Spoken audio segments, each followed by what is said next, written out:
Ada satu nama penting dalam persebaran agama Kristen di Indonesia, khususnya di Tanah Jawa. Ia adalah bernama Sadrah atau lebih dikenal dengan Kiai Sadrah. Julukan Kiai ini memang bukan sekedar embel-embel saja di depan namanya.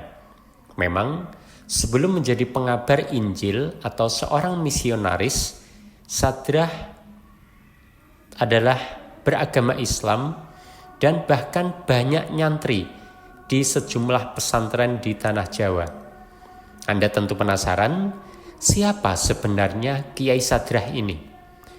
Ada satu buku berjudul Kiai Sadrah, Riwayat Kristenisasi di Jawa karya Claude Guliot, menjadi satu buku recommended untuk mengetahui sosok ini.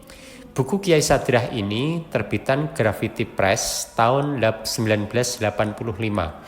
Penerjemahnya adalah Asfi Warman Adam, seorang sejarawan Indonesia terkemuka saat ini. Baiklah, kita mulai saja membincang sosok Kiai Sadrah. Nama kecilnya adalah Radin. Tak diketahui siapa nama orang tuanya. Sejumlah catatan sangat minim hanya menyebut ia lahir sekitar tahun 1835. Sumber lain menyebut lahir tahun 1837 di sebuah desa di sekitar Demak. Sumber lain menyebut Desa Loring Karisidenan Semarang. Mana yang benar tentu sulit memastikannya karena minimnya data primer. Radin atau Sadrah kecil berasal dari keluarga petani miskin.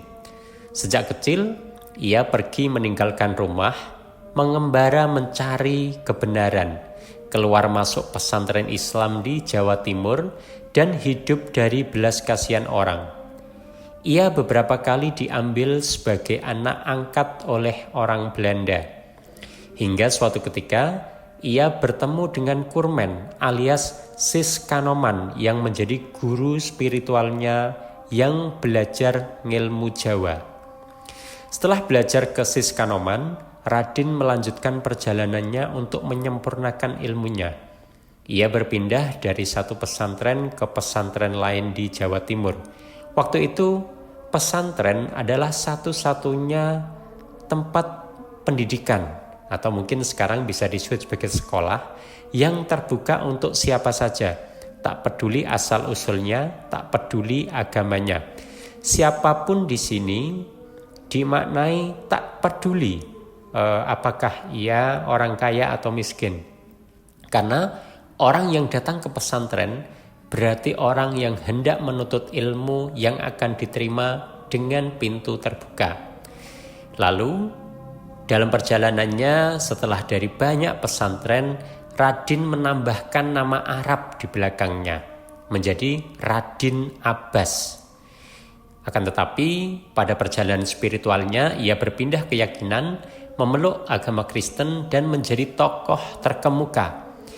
Kiai Sadrah memulai kontak dengan orang-orang Kristen berawal dari desa-desa Kristen di Jombang.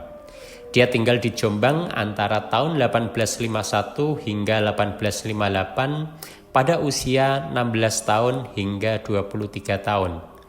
Sebelumnya ia sudah berpindah-pindah dari satu pesantren ke pesantren Jawa Timur untuk memperdalam agama Islam.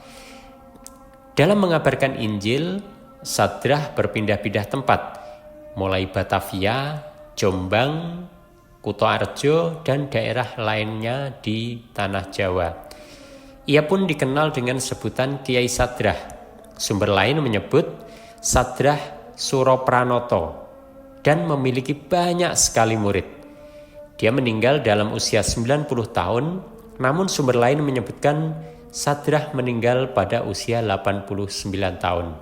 Salah satu peninggalan sang kiai yang ternyata sangat unik adalah sebuah buku kecil sekitar 200 halaman yang disimpan oleh ahli warisnya di Karangjoso. Buku itu ditulis dengan bahasa Arab yang berisi tentang tasawuf, silsilah raja Islam, transkripsi mistik dari nama Nabi Muhammad, dan juga sebuah dialog antara Sunan Kalijogo dan Sunan Bonang mengenai alam kubur. Namun, seperti yang saya kemukakan di awal, bahwa Kiai Sadrah bukanlah tokoh Islam. Ia adalah seorang misionaris Kristen, pengabar Injil, bahkan dijuluki sebagai Kiai Rasul Sadrah, sang pengembala. Ia bersama Kiai Ibrahim dan Kiai Kasan Mentaram, keduanya Kristen, berperan penting dalam kristenisasi di tanah Jawa. Sayang, catatan-catatan tentang Sadrah sulit sekali ditemukan, karena ia sering cekcok dengan para misionaris Belanda. Sadrah menjadi pendeta pada tahun 1894 hingga 1924. Meski banyak mengkristenkan masyarakat Jawa, Sadrah tetap tidak diakui oleh misionaris Belanda. Bahkan, antara Sadrah dengan para misionaris Belanda sering berdebat. Sadrah dianggap mengajarkan kesesatan. Kemungkinan ini tak lain karena Sadrah adalah misionaris Kristen yang anti Belanda.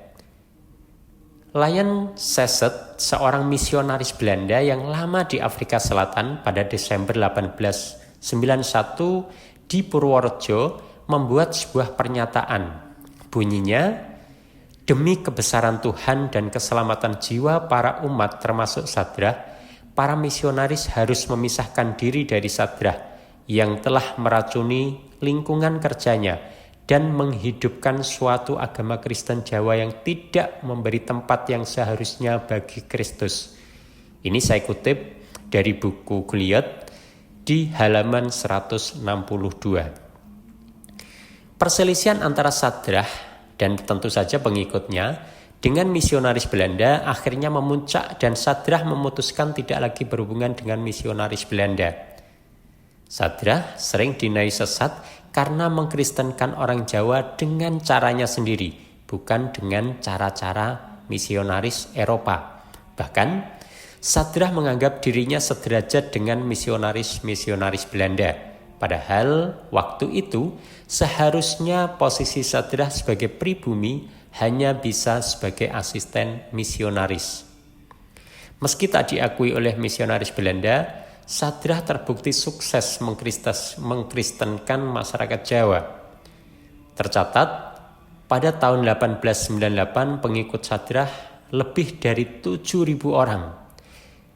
Tapi pada tahun 1907 jumlahnya menurun menjadi 2.735 orang. Data pengikut tahun 1907 ini masih menjadi perdebatan karena minimnya data. Pengikut Sadrah rata-rata berada di pedesaan, namun yang pasti jumlahnya mencapai ribuan. Kehidupan Sadrah berakhir saat tidur pada malam tanggal 14 November 1924. Namun ada yang menyebut tanggal 15 November. Sadrah dimakamkan di Karangjoso, makamnya berlokasi sekitar 2 km dari rumahnya dan di atas makamnya terdapat sebuah cungkup atapnya bertingkat 3. Sadrah memang tidak pernah menggelurakan nasionalisme. Namun, dari pendiriannya yang sangat teguh bahwa orang Belanda tidak punya perbedaan dengan orang pribumi, ini menjadi satu makna yang mendalam tentang nasionalisme dan kesetaraan. Bahkan, Sadrah ini enggan tunduk di bawah misionaris Belanda, melainkan tetap menapaki jalannya sebagai guru dan penyebar agama Islam yang kental nuansa Jawanya. Sehingga waktu itu muncul istilah Kristen Jawa yang merujuk pada Sadrah beserta murid-muridnya, dan Kristen Londo yang merujuk pada misionaris Belanda beserta pengikutnya. Oh ya, saya akan sedikit mengulas tentang siapa penulis buku ini. Guyot lahir tahun 1944, pernah menjadi dosen bahasa Prancis di UGM, Universitas Gadjah Mada, Yogyakarta, tahun 1973 hingga 1981. Buku ini merupakan buku pertama yang memperoleh penghargaan dari Institut National des Languages et Civilisations Orientales di Paris, Prancis. Jadi buku ini memang sangat recommended, apalagi minimnya literatur yang mengulas tentang Kiai Sadrah, perjalanannya, bahkan bagaimana tentang kristenisasi di Jawa oleh Kiai Sadrah. Semoga ada manfaatnya. Saya NF dari Pustaka Suara. Tunggu kisah-kisah atau cerita sosok-sosok lainnya di Pustaka Suara.